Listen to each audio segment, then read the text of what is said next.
व्यर्थ में समय को नष्ट करवाना माया का कार्य है और अव्यर्थ कालत्वम ये भक्ति का स्वरूप है। समय को सार्थक भक्ति करती है और समय को निरर्थक माया करती है। माया में फंसा हुआ जीव निरर्थक कार्यों को करते हुए पूर्ण जीवन बर्बाद कर देता है और भक्ति का कृपा पात्र प्रत्येक क्रिया, प्रत्येक समय, प्रत्येक वस्तु सद में अर्पित करके वो सद स्वरूप हो जाता है।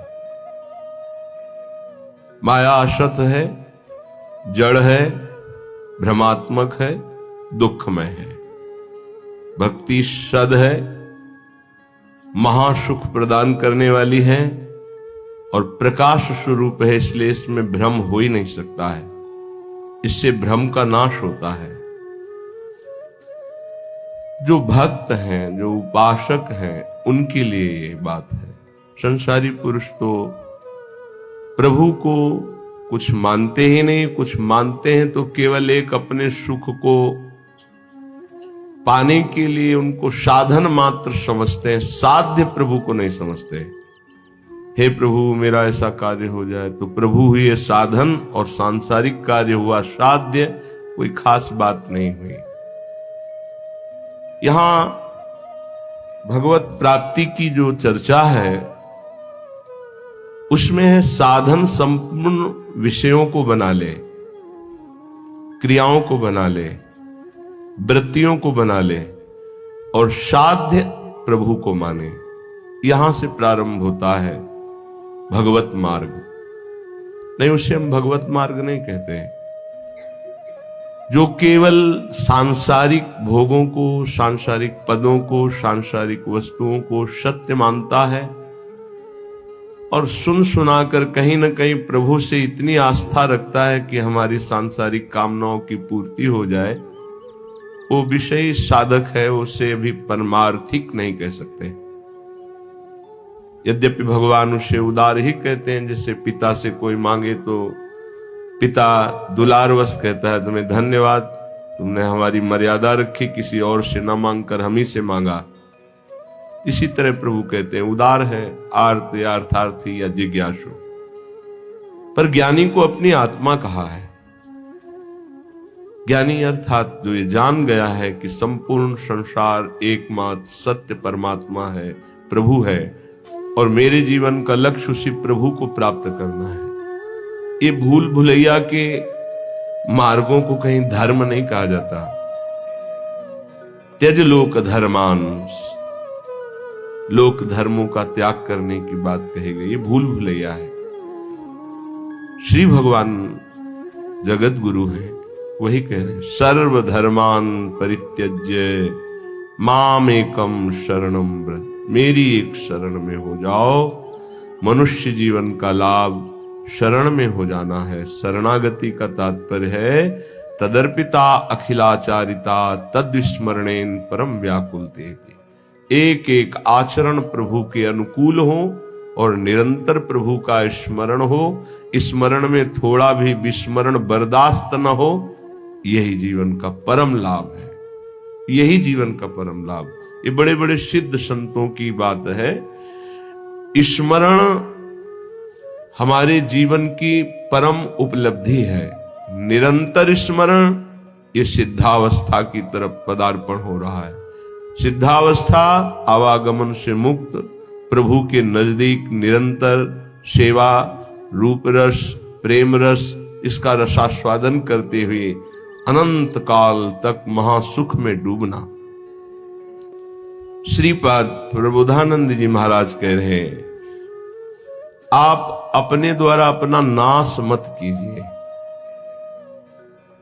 कोई किसी का नाश नहीं कर सकता, आप अपने द्वारा अपना नाश करते हैं। अगर कोई ये कहे कि किसी ने शाप दे दिया, उसका नाश हो गया, तो उस शाप में उसका कर्म ही प्रधान है, ना कि किसी का शाप। उसका कर्म प्रधान है। कहीं भी शाप दिया गया हो तो हमें ये दिखाना कि वो निर्दोष है और उसको शाप दिया गया और शाप लागू होकर उसको नाश कर दिया। कहीं भी हमें बताना खोज के इतिहास में।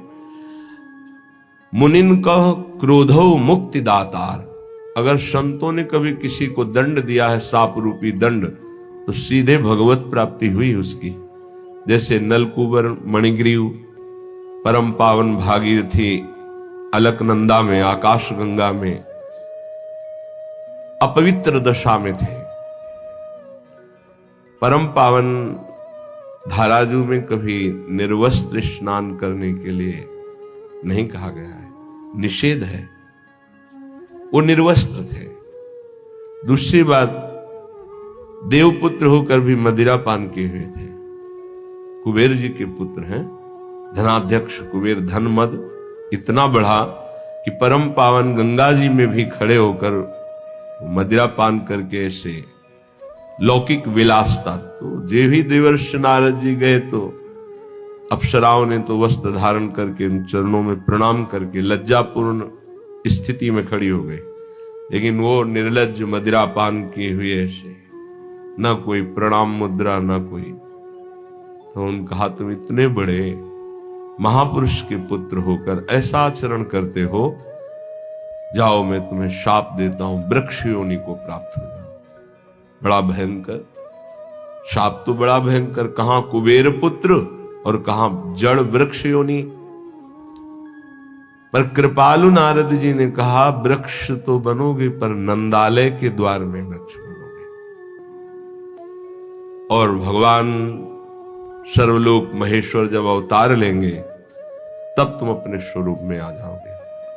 क्या सौभाग्य मिला, ऐसे साधनहीन को योगी दुर्लभ वांछित वरदान मिल गया।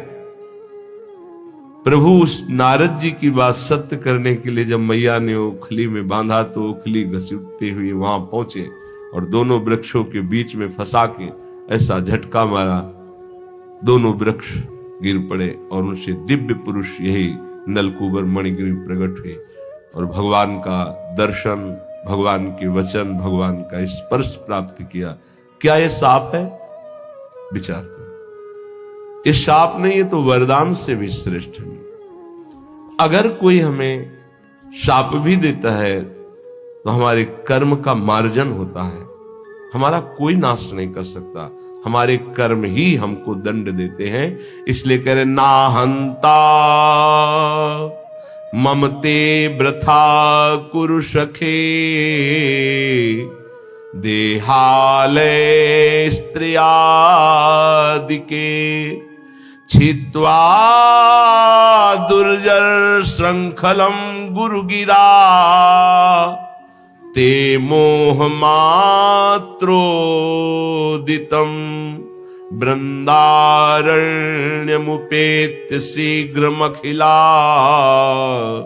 नंदैक साम्राज्य सत कंदम कंद फलादिवृत्तरनिशम, तन्नाथ लीलाम स्मर। ना हंता, हे भाई तुम्हें जो मानव देह मिली है इसका तुम नाश मत कर दो। ये नाश किया जाता है क्या?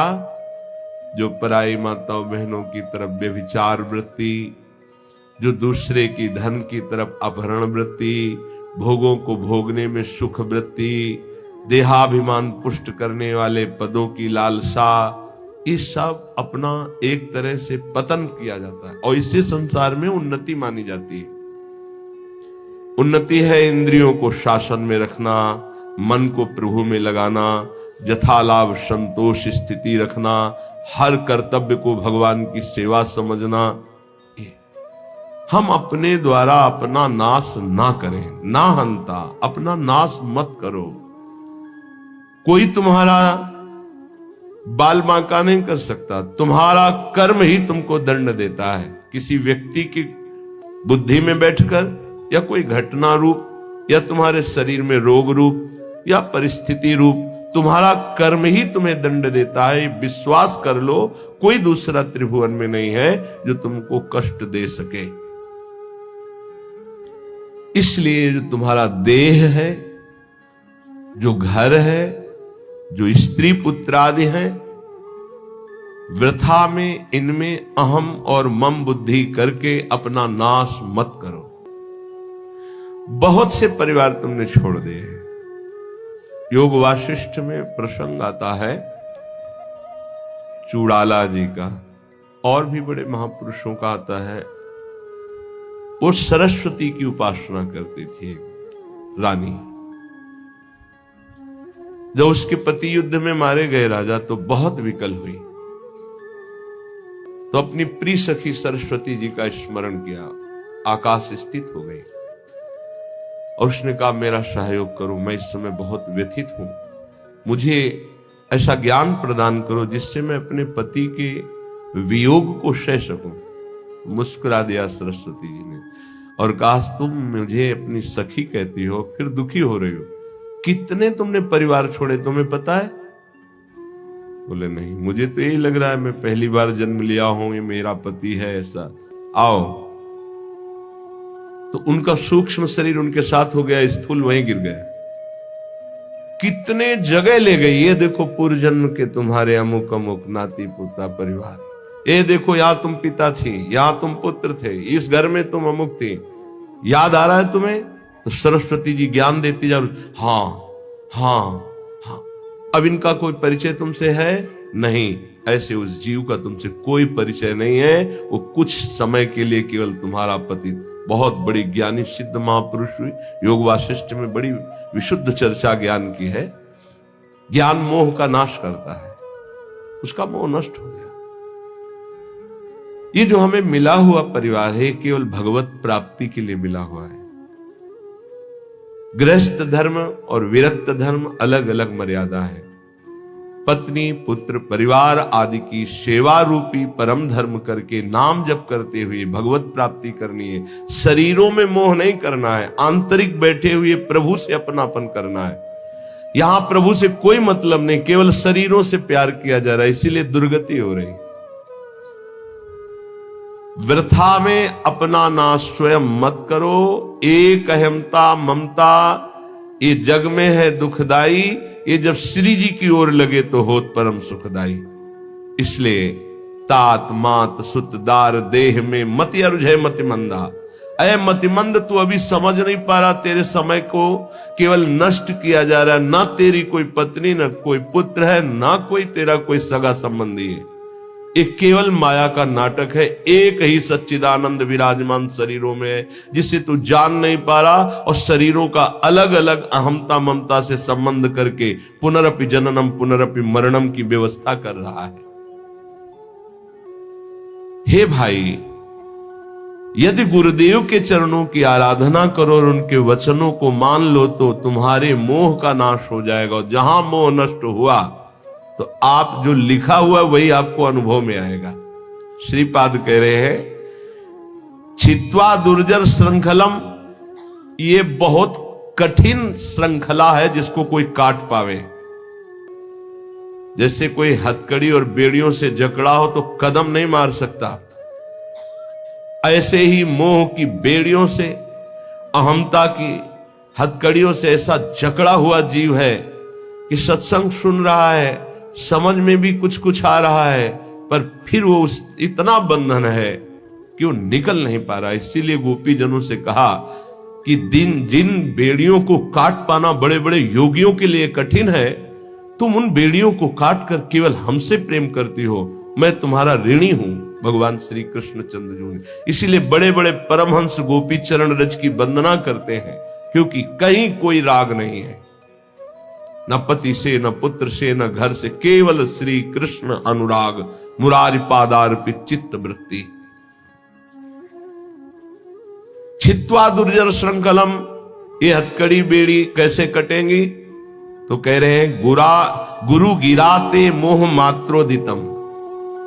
गिरा वाणी, गुरुदेव की वाणी के अनुसार चलने से ही मोह का नाश हो सकता है, और कोई उपाय नहीं। बंदो गुरुपद कंज कृपा सिंधु नर रूप हरि महामोह तम पुंज जासु बचन रवि कर निकर। महामोह रूपी अंधकार का नाश करने के लिए गुरुदेव के वचन सूर्य के समान हैं। मोह मात्रोदितम, केवल मोह मात्र में तुम फंसे हुए हो, और इस मोह का नाश गुरुदेव के अक्षरशः वचनों के अनुसार चलने पर होता है। इन दुर्जर बेड़ियों को काट करके भगवत प्राप्ति कर लो। ना हंता, तुम अपने नाश करने वाले मत बनो। अन्य योनियों में तुम कोई भी साधना नहीं कर सकते, कुछ भी अपना कल्याण नहीं कर सकते हो। हे भाई, यदि तुम्हें मृत्यु लोक में बहुत साम्राज्य सुख मिल जाए तो भी वो केवल एक स्वप्न है। मृत्यु होने पर सब छूट जाएगा, फिर अन्य योनियों में जाना पड़ेगा। इसलिए शीघ्रातिशीघ्र वृंदावन आ जाओ, सत्संग सुनो, बिहारी जी राधा वल्लभ जी के दर्शन करो, रजरानी में बैठकर कुछ नाम जप करो और प्रार्थना करो धाम से, धामी श्यामा श्याम से कि संसार के कार्य धर्म पूर्वक करते हुए आपका सदैव नाम जपते हुए जीवन की शाम हो जाए। बस मेरी जीवन की पूर्णता हो, आपके आज्ञानुसार कर्तव्य कर्म करते हुए, नाम जप करते हुए, आपका स्मरण करते हुए प्राण छूटे। बस चाहे जहां छूटेंगे प्राण, आप भगवत प्राप्त होंगे। यदि नाम जप चल रहा है और धर्म पूर्वक आचरण है तो तुम संसार से विजयी हो जाओगे। ना कुरु मिथ्या देह गेहाद्यपेक्षाम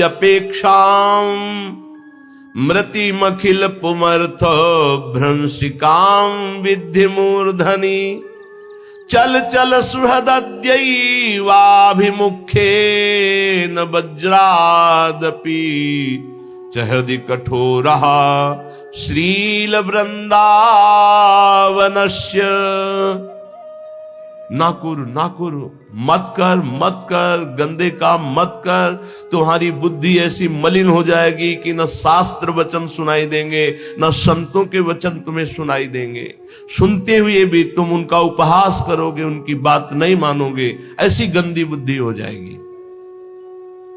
सच्ची मानिए, भगवान की कितनी विशुद्ध कृपा होती है जब मानव देह मिलता है, उसमें भी परम कृपा होती जब सत्संग मिलता है।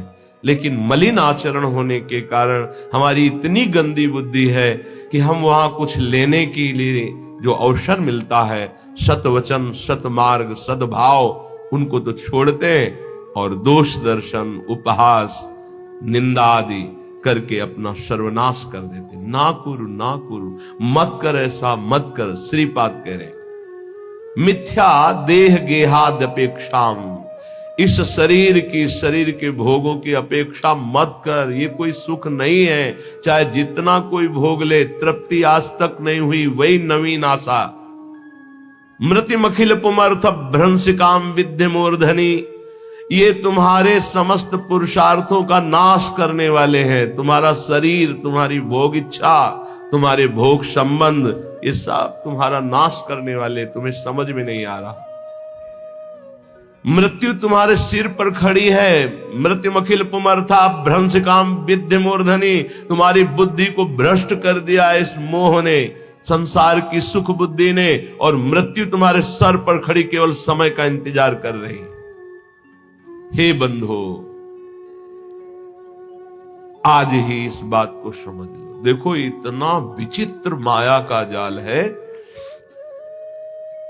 एक ऋषि है, तपस्या परायण जंगल में है, इतने कामासक्त होते हैं कि दिन में वो सहवास करना चाहते हैं, तो उन्होंने मृग और मृगी रूप धारण कर लिया तपोबल से, और सहवास कर रहे थे। महाराज पांडु ने देखा कि ये मृग है, तत्काल बाण संधान किया, मारा। एक ही बाण में दोनों बिंध गए। नजदीक गए तो दोनों ऋषि, एक ऋषि पत्नी और एक ऋषि, दोनों हाय मच गया। अरे ऐसा कैसे अपराध हो गया, ब्रह्म ऋषि का वध कैसे हो गया? तो उन्होंने बताया कि दिन में पशुतापूर्ण जो व्यवहार है, मैं ऋषि होकर नहीं कर सकता था, पर मैं कामांध हो गया, इसलिए पशु रूप धारण किया, मृग रूप। और तुमने बिना विचारे, तो उनका राजाओं का कार्य है मृग का वध करना, जो ऐसे मृग है जिनसे हमारे सेवा में जो जन है, जो प्रजा है, उनको रोग होने की संभावना हो तो हम शिकार उन्हीं का खेलते हैं, इसलिए मैंने मारा। तुम्हें कोई ऋषि मान के थोड़ी मारा है। तो उन्होंने कहा मुझे तो मेरे कर्म का फल मिल गया। इससे प्रतीत होता है कि विकार कितने प्रबल हैं। इतना बड़ा महात्मा जो अपने आप को एक क्षण में मृग के रूप में परिणित कर सकता है, वो अपने काम को नहीं रोक पाया और वो सहवास सुख में मगन है कि मृत्यु ने मार दिया। यहां कह रहे हैं मृत्यु मखिल पुमर्थ भ्रंशिकाम विद्य मूर्ति, तेरी बुद्धि को भोगों ने भ्रष्ट कर दिया है, पर तुझे यह पता नहीं कि मृत्यु तेरे सिर पर खड़ी है। हम बड़े आनंद में मगन हो रहे हैं, किन्हीं भोगों में, किन्हीं विलासिता में, और मृत्यु एक एक सेकंड गिन रही है। ये सेकंड गया, ये सेकंड गया, ये से, और ऐसा प्रहार करेगी, फिर तुम्हारे पास कुछ भी बनाने के लिए समय नहीं रहेगा। मन पछते ही है और शर्मिते। इसलिए कह रहे चल चल सुहृद दैवाभिमुखेन वज्रादपि च हृदि कठोरः श्रील वृंदावनस्य। कठोर कर ले अपने हृदय को वज्र के समान, किसी के भी मोह भरे आंसुओं में मत फंस, और सत्संग सुन और चल चल भगवत मार्ग में चल। गृहस्थ धर्म में रहते हुए, परिवार का पोषण करते हुए, नाम जप करते हुए, भगवत कथा गायन, भगवत कथा श्रवण, भगवत नाम कीर्तन, ये है चल चल चल। भगवत मार्ग में चल, गंदे मार्ग में ना करो, ऐसा कार्य मत कर, ऐसा मत कर कि तू अपना नाश कर ले। देखो महापुरुष जन करुणा करके कह रहे हैं, वो तो भगवत प्राप्त है, उनको क्या फर्क पड़ता है, तुम माया में लगो या प्रभु में लगो। पर एक विशेष संतों के हृदय में प्रियता होती है, वही प्रियता डांटती है, मत कर, ऐसा मत कर, कठोर हृदय बन, इनके आंसुओं पे मत आ, सतमार्ग पे चल। चलो तुम ऐसे परिवार में हो जहां कलह हो सकती, तिलक मत लगाओ, मत कंठी बांधो, मत ठाकुर सेवा विराजमान करो, पर अंदर अंदर रो रो कर पुकार सकते हो, राधा राधा। अंदर ही अंदर कोई जाने ना, भगवत प्राप्ति हो जाएगी। बात मान लो, भगवत प्राप्ति के लिए हम अपने जीवन को अन्य कोई आश्रय, अन्य कोई संबंधों में नहीं खोने वाले। भगवत प्राप्ति के लिए हमारा जीवन है। अब हम भगवत प्राप्ति करके रहेंगे। अगर हमारे ऊपर ऐसा शासन है कि हम बाहरी भागवतिक रूप नहीं धारण कर सकते तो ना धारण करो। झगड़ा कलह नहीं करना, पर राधा राधा करने में कौन जान पाएगा? चुपचाप अंदर ही अंदर राधा राधा। रावण कभी नहीं जान पाया कि विभीषण इतने महान भागवत हैं। जानने की भी कोशिश की तो भी नहीं जान पाया। ऐसी चतुरता से भजन किया, और पूरे भवन में लिखा हुआ था राम राम राम, राम नाम अंकृत ग्रह शोभा। हनुमान जी महाराज ने यही देखकर अंदर प्रवेश किया कि लंका निश्चर निकर निवासा, यहां कहां सज्जन कर वासा, यहां साधु कैसे हो सकता है? क्योंकि साधु के ही मकान में भगवान नाम अंकित होते हैं, यहां साधु कैसे हो सकता है? राम राम। सूचना रावण के पास पहुंची थी कि राम राम लिखे हुए हैं, ये क्या है? आपका भाई है, महामंत्री पद में भी है, लेकिन आपका विरोधी है। गया मंदोदरी कहे ये कैसे? उनका प्रभु हम ये किसी और का नाम नहीं लिखे, आप और रावण, रा मंदोदरी, मां राम। बड़ा प्रसन्न हुआ, हे सब गलत कहते, मेरा भ्राता मुझे बहुत प्रेम। भक्त कभी झगड़ा नहीं करता है। लात मारा तो भी झगड़ा किया क्या?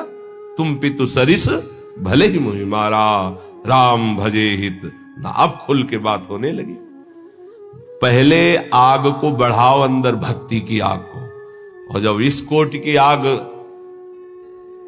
फिर सब भस्म हो जाएगा, कोई तुम्हें छू नहीं सकेगा।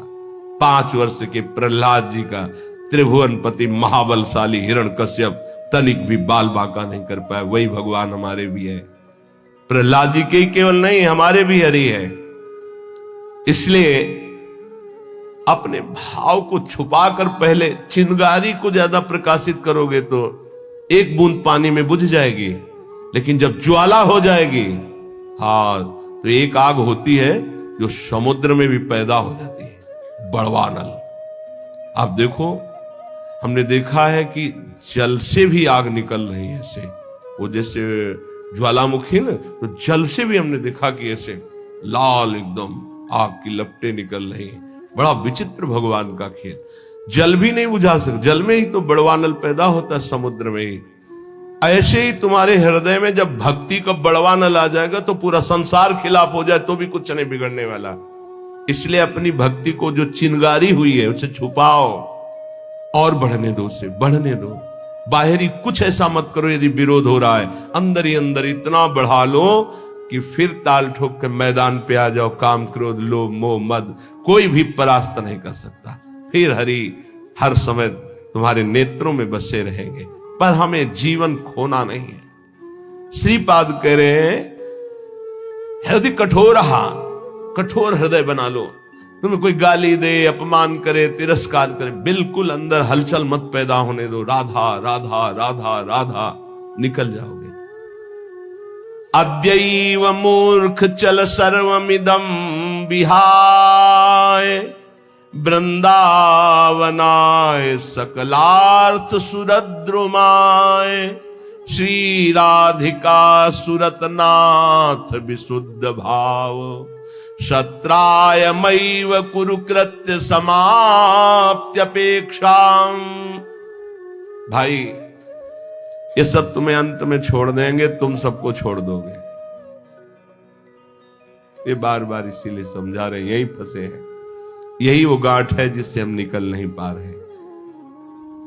सुत बनिता जान स्वार्थ रत, ना करुनेह सभी ते, अंत ही तो ही तजेंगे पामर, तू न तजे अब ही ते, मन पछतई है अवसर बीते।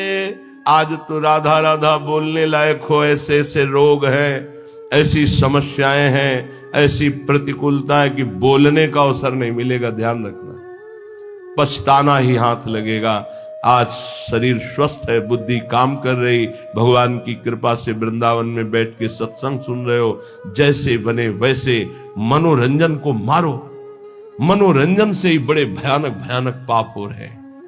केवल मनोरंजन से हिंसा हो रही, मनोरंजन से व्यभिचार हो रहा है, मनोरंजन से ही बड़े बड़े महापाप हो रहे हैं।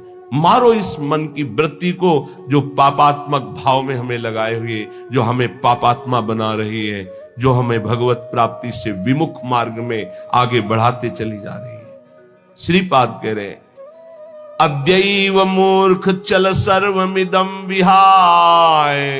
इसी क्षण से, अय मूर्ख, जिधर तू जा रहा है बहुत ही खतरनाक मार्ग है, भोगना पड़ेगा। ऐसी ऐसी परिस्थितियां जीवों की जब देखते हैं ना, तो लगता है कितना कष्ट पा रहे हैं जीव, कितना कष्ट पा रहे हैं। आप लोग प्रमाद में हैं, इसलिए आपको नहीं, यहां किसी भी कष्ट को देखा जाता है तो तत्काल उसमें तन्मयता की जाती है, तो पूरा कष्ट अनुभव होता है। अरे कितना भयानक पीड़ा इस जीव को हो रही है, कोई उपाय नहीं, केवल मृत्यु ही मृत्यु। वो सड़ रहा है, कोई औषधि का। जंगलों में ऐसे कितने जीव हैं जिनके विचित्र कष्ट जागृत हो गए, कोई औषधि नहीं, कोई खान पान की व्यवस्था नहीं। अब वो जब तक मरेगा नहीं, वो उठ के नहीं चल सकता, कीड़े खा रहे, पड़ा है, जिंदा पड़ा है, सड़ रहा है। कौन है ये? हम ही है। हमारे कर्म बिगड़